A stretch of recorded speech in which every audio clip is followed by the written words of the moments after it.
Hi అందరికీ welcome back to my channel. ఈరోజు వీడియోలో హెల్దీ రెసిపీ వెజిటేబుల్ కుర్మా ఎలా చేసుకోవాలో చూపించబోతున్నాను. మీరు రెగ్యులర్గా దోశ ఇడ్లీలోకి చేసుకునే చట్నీ కాకుండా ఇలా ఒకసారి వెజిటేబుల్ కుర్మా చేసి చూడండి, చాలా బాగుంటుంది. రెసిపీ ప్రాసెస్ చూసే ముందు మన ఛానల్ని ఫస్ట్ టైం చూస్తున్నట్లయితే సబ్స్క్రైబ్ చేసుకోండి. ఇంకా రెసిపీ ఎలా చేసుకోవాలో చూసేద్దామా. ముందుగా స్టవ్ ఆన్ చేసి కడాయి పెట్టుకొని 2 స్పూన్స్ ఆయిల్ కానీ నెయ్యి కానీ వేసుకోండి. ఆయిల్ వేడైన తర్వాత ఒక బిర్యానీ ఆకు, 1 స్పూన్ జీలకర్ర వేసుకొని ముందు వీటిని వేయించుకుందాం. ఇవి వేగిన తర్వాత 2 మీడియం సైజులో ఉండే ఉల్లిపాయలను తీసుకొని ఇలా చిన్న ముక్కలుగా కట్ చేసి ఇందులో వేసుకోవాలి. అలానే 2 పచ్చిమిర్చిని ఇలా కట్ చేసి ఇవి కూడా వేసుకోండి. ఇప్పుడు వీటిని కలుపుతూ వేయించుకుందాం. ఆనియన్ వచ్చేసి ఎక్కువసేపు వేగనవసరం లేదు. 1 నిమిషం పాటు వేగి ఇలా ట్రాన్స్పరెంట్గా అయిన తర్వాత 1 స్పూన్ అల్లం వెల్లుల్లి పేస్ట్ వేసుకోవాలి. దీంతో పాటే 1 రెమ్మ కరివేపాకు కూడా వేసుకొని అల్లం వెల్లుల్లి పచ్చివాసన పోయేంత వరకు వేగనివ్వాలి.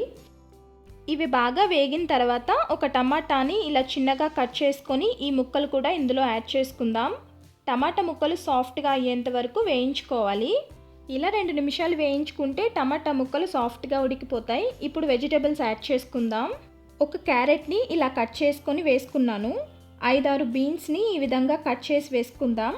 అలానే 1 బంగాళదుంపని కూడా ఇలా చిన్న ముక్కలుగా కట్ చేసి తీసుకుంటున్నాను. కొద్దిగా పచ్చి బఠానీ కూడా వేసుకోండి.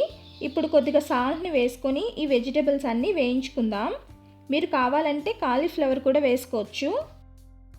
ఈ వెజిటేబుల్స్ కొంచెం సేపు ఇలా కలుపుతూ ఆయిల్లో వేగిన తర్వాత ఇప్పుడు మసాలాలు యాడ్ చేసుకుందాం. మన స్పైసీనెస్కి తగ్గట్టు కారాన్ని వేసుకుందాం. 1/2 స్పూన్ పసుపు, కొద్దిగా గరం మసాలా, 1/2 స్పూన్ ధనియాల పొడి వేసుకోవాలి. ఇలా మసాలాలన్నీ వేసుకొని అంతా కలిసేలా బాగా మిక్స్ చేసుకున్న తర్వాత ముక్కలకు ఈ మసాలా పట్టేలా 2 నిమిషాలు కలుపుతూ వేయించుకుందాం. ఇలా వేగిన తర్వాత ఈ ముక్కలు ఉడకడానికి సరిపడా నీళ్ళని వేసుకోండి. నేను ఇక్కడ 1 కప్పు వరకు వాటర్ని యాడ్ చేశాను.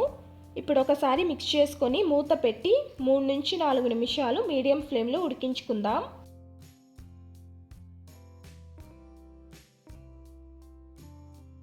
అవి ఉడికేలోపు మిక్సీ జార్లో కొద్దిగా పచ్చి కొబ్బరి ఇలా కట్ చేసి వేసుకోండి. అలానే 1 స్పూన్ పుట్నాల పప్పు, 1 స్పూన్ నువ్వులు, కొద్దిగా దాల్చిన చెక్క, 6-7 జీడిపప్పు, 2 యాలకులు, 3 లవంగాలు, 1/2 స్పూన్ సోంపు వేసుకొని కొద్దిగా వాటర్ యాడ్ చేసి మిక్సీ పట్టి తీసుకుందాం. చూసారు కదా, ఇలా మెత్తగా మిక్సీ పట్టి తీసుకోవాలి. ఇప్పుడు కడాయి మూత తీసి చూద్దాం. వెజిటేబుల్స్ ఆల్మోస్ట్ 90% కుక్ అయిపోయాయి. ఈ స్టేజ్లో మనం మిక్సీ పట్టిన కొబ్బరి పేస్ట్ని మొత్తాన్ని ఇందులో వేసుకోవాలి.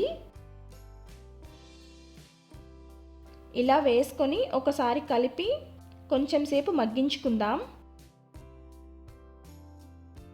ఇప్పుడు మన గ్రేవీ కన్సిస్టెన్సీకి తగ్గట్టు వాటర్ని యాడ్ చేసి అలానే టేస్ట్ చూసుకొని ఉప్పు సరిపోకపోతే అడ్జస్ట్ చేసుకొని 2 నిమిషాలు మూత పెట్టి ఉడికించాలి.